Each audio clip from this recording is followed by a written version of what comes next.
Hello everyone, welcome back to another quick tutorial. In this video, we will guide you on how to block a YouTube channel. So let's dive right in.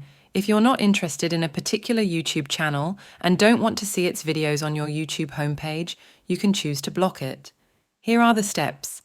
First, open the YouTube app on your device. Next, locate the channel you want to block.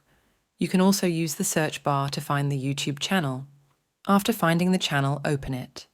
Now tap on the three dots located at the top right corner of the screen. A drop-down menu will appear. From this menu, select the Hide User from My Channel option. A confirmation message will appear. From this message, select the Hide User option. And that's it. You can also block a YouTube channel directly from a video on the YouTube homepage. To do this, simply tap on the three dots located next to the video title. A pop-up menu will appear. From this menu, select the Don't Recommend Channel option. And that's it. Now you know how to block a YouTube channel. And there you have it. If you found this video helpful, don't forget to like and subscribe to our channel for more tutorials. Thanks for watching.